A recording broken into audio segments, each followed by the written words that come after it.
ay rated SPG. Striktong patnubay at gabay ng magulang ang kailangan. Maaaring may masiselang tema, lengguwahe, karahasan, sexual, horror o droga na hindi angkop sa mga bata. Sa gitna ng mabigat na babalang iyon, doon nagsisimula ang isang masalimuot at emosyonal na yugto sa buhay nina Jasmine, Marge, Paulo, Edward at Greg.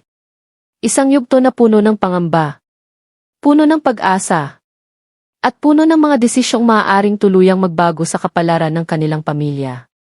Sa mga nagdaang araw, lalo pang naging mabigat ang kalagayan ni Jasmine. Unti-unti tumitindi ang laban ng kanyang katawan. Hindi na nito tinatanggap ang mga gamot na ibinibigay sa kanya. Sa bawat araw na lumilipas, tila mas malinaw na ipinapakita ng kanyang katawan ang pagtanggi sa mga kemikal na dapat sana ay magpapagaling sa kanya. May mga sandaling, matapos lamang niyang inumin ang gamot, bigla siyang nanginginig. Nilalamig ang kanyang balat. Pinapawisan siya ng malamig. Nanghihina ang kanyang katawan. Para bang ang mismong katawan ni Jasmine ang lumalaban sa bawat patak ng lunas na pumapasok sa kanyang sistema. At sa bawat ganoong sandali, tahimik lamang na nakamasid si Marge. Nakatayo siya sa tabi ng kama ng ospital. Hindi kumikibo. Hindi umiimik. Pinagmamasdan lamang niya ang kanyang anak na si Jasmine. Ang bawat paghinga ng bata ay tila isang kutsilyong dahan-dahang tumatago sa puso ng isang ina. At sa mga sandaling iyon, hindi maiwasan ni Marge na balikan ang nakaraan. Naalala niya ang mga araw noong bata pa si Jasmine. Noong masigla itong tumatakbo sa bakuran. Noong walang kapagurang tumatawa. Noong walang takot, walang pag-aalala. Noong ang pinakamalaking problema lamang nito ay kung anong laro ang susunod nitong gagawin. Mga simpleng pangarap. Mga simpleng araw. Mga alaala ng isang batang puno ng pag-asa. Ngunit ngayon, ibang-iba na ang larawang nasa harap ni Marge. Ang dating masiglang si Jasmine ay nakahiga na lamang sa kama ng ospital. Payat. Mahina. Halos wala ng lakas. Ang kanyang mga mata. May halong pagod. May halong takot. Ngunit sa tuwing titingin sa kanya si Marge, pilit pa ring humingiti si Jasmine. Dahil alam ni Jasmine kung gaano kabigat ang dinadala ng kanyang ina. Kaya kahit siya mismo ay nahihirapan na, sinusubukan pa rin niyang magpakatatag. Para kay Marge, dahil sa patuloy na paglala ng sitwasyon ni Jasmine, nagpa siya ang doktor na magsalita ng direkta kina Marge at Paulo. Sa loob ng maliit na opisina ng doktor, mabigat ang hangin. Tahimik ang silid. Halos marinig ang bawat paghinga. At sa gitna ng katahimikang iyon, unti-unting ipinaliwanag ng doktor ang katotohanan. Ayon sa doktor, malinaw na hindi tinatanggap ng katawan ni Jasmine ang kasalukuyang gamot na ibinibigay sa kanya. May posibilidad na may mas malalim pang dahilan kung bakit nagkakaroon ng ganitong reaksyon ang kanyang katawan. Isang dahilan na hindi pa nila ganap na nauunawaan. At dahil dito, mariin na nagbigay ng rekomendasyon ang doktor. Isang desisyong hindi basta-basta. Dalhin si Jasmine sa Hong Kong. Doon, ayon sa doktor, may mga espesyalista. Mga eksperto. Mga doktor na may kakayahang magsagawa ng mas detalyado. Mas masalimuot. At mas komplikadong pagsusuri. Mga taong maaaring makatuklas kung ano talaga ang nangyayari sa katawan ni Jasmine. At kung anong uri ng paggamot ang tunay na makakatulong sa kanya. Habang nagsasalita ang doktor, may isang damdaming dahan-dahang bumabalik sa puso ni Marge. Isang damdaming matagal na niyang hindi naramdaman. Pag-asa. Maliit man. Mahina man. Ngunit buhay. Kung may kahit kaunting pagkakataon lamang na gumaling si Jasmine. Handa si Marge na gawin ang lahat. Ngunit nang lumingon siya kay Paulo, may nakita siyang hindi niya inaasahan. Isang ekspresyon na malamig, tahimik, at tila nagdadalawang isip. Dahan-dahang tumayo si Paulo. At sa matigas at kontroladong tinig, nagsalita siya. Para kay Paulo, hindi kailangang dalhin si Jasmine sa Hong Kong. Naniniwala siyang sapat na ang paggamot na ginagawa sa kanila Para sa kanya, masyadong komplikado, masyadong malayo, at napakamahal ang mungkahi ng doktor. Ngunit higit pa sa lahat, may kakaibang pag-aatubili sa kanyang mga mata. Isang pag-aalinlangan na hindi lubos maunawaan ni Marge. Ang pagtutol ni Paulo ay parang isang matinding sampal sa damdamin ni Marge. Hindi niya maintindihan bakit tila walang pagmamadali si Paulo. Nailigtas ang sarili nilang anak. Sa puso ni Marge, iisa lamang ang mahalaga. Ang mabuhay si Jasmine. Sa gabing iyon, hindi makatulog si Marge. Nakaupo siya sa tabi ng kama ni Jasmine. Tahimik. Nagbabantay. Pinagmamasdan ang kanyang anak na mahimbing na natutulog. Tahimik ang gabi. Ngunit sa loob ng puso ni Marge, naglalaban ang libo-libong iniisip. Takot. Pag-asa. Galit. Pag-aalala. At sa bawat segundo na lumilipas, lalong tumitibay ang kanyang pasya. Hindi niya kayang hintayin pa ang pahintulot ni Paulo. Kung ang kapalit nito ay ang buhay ng kanyang anak. Kaya doon, sa gitna ng katahimikan ng gabi, nagdesisyon si Marge. Kahit mag-isa lamang siya, dadalhin niya si Jasmine sa Hong Kong. Handa siyang harapin ang lahat. Ang hirap. Ang gastusin. Ang panganib. Kung iyon ang tanging paraan. Upang magkaroon ng pagkakataon si Jasmine na gumaling. Ngunit hindi niya inaasahan na may isang taong tahimik na nakakaunawa sa kanyang pinagdadaanan. Nang malaman ni Edward ang plano ni Marge, agad siyang lumapit dito. Nakita ni Edward ang pagod sa mga mata ni Marge. Ang bigat na pilit nitong kinikimkim. At ang desperasyong hindi na nito maitago. Kaya tahimik ngunit matatag. Nagsalita si Edward. Hindi niya hahayaang mag-isa si Marge sa ganoong kalaking laban. Kung pupunta si Marge sa Hong Kong kasama si Jasmine, sasamahan niya sila. Hindi lamang bilang kaibigan, kundi bilang isang taong tunay na nagmamalasakit. Sa kapakanan ni Jasmine, ang mga salitang iyon ni Edward ay nagbigay ng kakaibang lakas sa puso ni Marge. Sa unang pagkakataon matapos ang mahabang panahon, naramdaman niyang hindi siya nag-iisa. Samantala, sa kabilang bahagi ng lungsod, ibang uri naman ng tensyon ang bumabalot sa buhay ni Paulo. Dahil sa patuloy na problema sa kalagayan ni Jasmine, hindi na siya makapag-focus sa kanyang trabaho. Ang dating disiplina at determinasyon ni Paulo ay unti-unting nawawala. Natatabunan nito ng pag-aalala at ng mga lihim na matagal na niyang kinikimkim. Napapansin ito ng kanyang kasamahan na si Greg. Matagal nang magkatrabaho sina Greg at Paulo. Kaya alam ni Greg kung gaano kahalaga ang kanilang trabaho sa kumpanya. At malinaw niyang nakikita kung magpapatuloy ang ganitong sitwasyon, maapektuhan hindi lamang si Paulo, kundi pati ang buong organisasyon. Dahil dito, nagpasya si Greg na kumilos nang hindi ipinaalam kay Paulo. Naghanap siya ng isang taong maaaring tumulong sa mga gawain nito. Isang taong maaaring magbawas ng bigat sa responsibilidad ni Paulo sa opisina. Ngunit nang malaman ni Paulo ang ginawa ni Greg, hindi niya ito ikinatuwa. Para kay Paulo, tila pinakikialaman ni Greg ang kanyang kakayahan, ang kanyang otoridad, ang kanyang posisyon. Sa kanyang isipan, hindi niya kailangan ng tulong.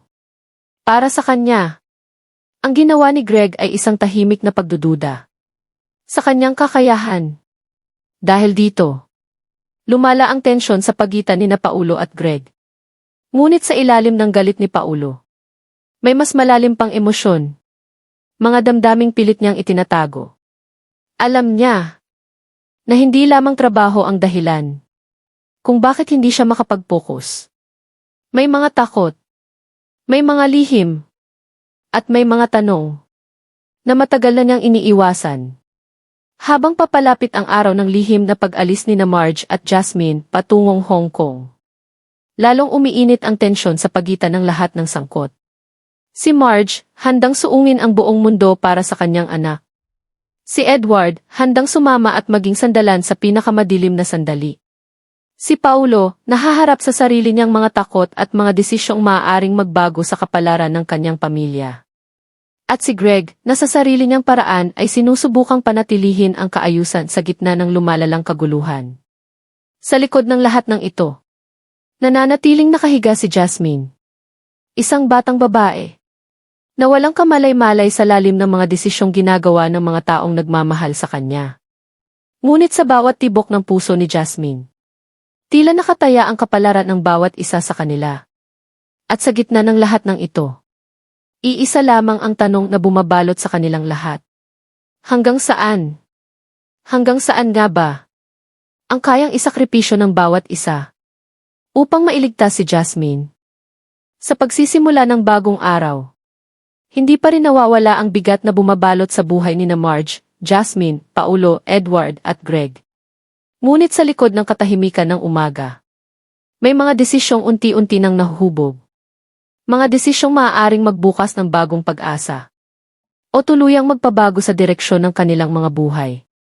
Sa loob ng silid ng ospital, mahina pa ring nakahiga si Jasmine. Tahimik. Maputla ang kanyang mukha. Halos hindi gumagalaw ang kanyang katawan. Ngunit sa tabi ng kama, naroon si Marge. Magdamag siyang nagbantay. Hindi siya umalis. Hindi siya pumikit. Pinagmamasdan lamang niya ang bawat paghinga ng kanyang anak. Sa bawat pag-angat ng dibdib ni Jasmine, parang nagkakaroon ng kaunting lakas ang puso ni Marge. Ngunit sa bawat sandaling bumabagal ang paghinga ng bata, parang tumitigil din ang mundo ng isang ina.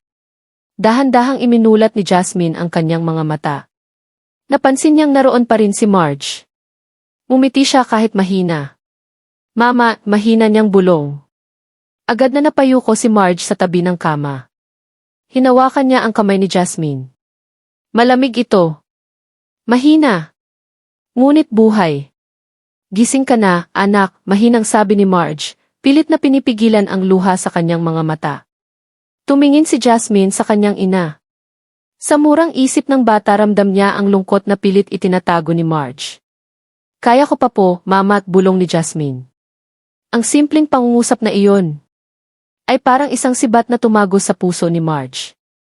Dahil alam niyang kahit matapang ang kanyang anak, ang katawan nito ay patuloy na lumalaban. At maaaring hindi na ito magtagal kung walang gagawin. Sa sandaling iyon, lalo pang tumibay ang desisyon ni Marge. Kailangan nilang umalis. Kailangan nilang pumunta sa Hong Kong. Kahit ano pa ang mangyari. Makalipas ang ilang oras, tahimik na dumating si Edward sa ospital.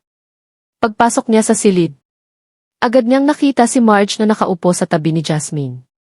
Kita sa mukha ni Edward ang pag-aalala. Lumapit siya ng dahan-dahan. Marge, mahinahon niyang tawag.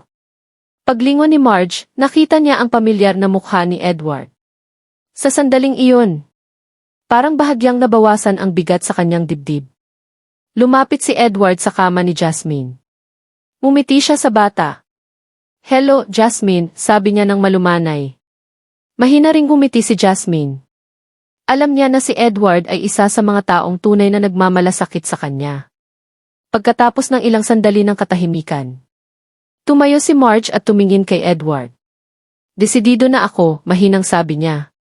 Naintindihan agad ni Edward ang ibig niyang sabihin. Hindi na kailangan ng mahabang paliwanag. Hong Kong, tanong ni Edward. Dahan-dahang tumango si Marge. Kahit hindi pumayag si Paulo, aalis kami ni Jasmine. Hindi nagulat si Edward. Sa katunayan, matagal na niyang inaasahan ang desisyong iyon.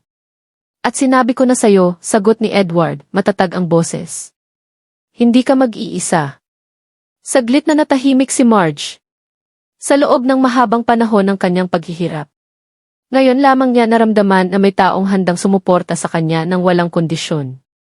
Ngunit habang nagkakaroon ng pag-asa sina Marge, Jasmine at Edward, sa kabilang panig ng lungsod, lumalala naman ang tensyon sa buhay ni Paulo.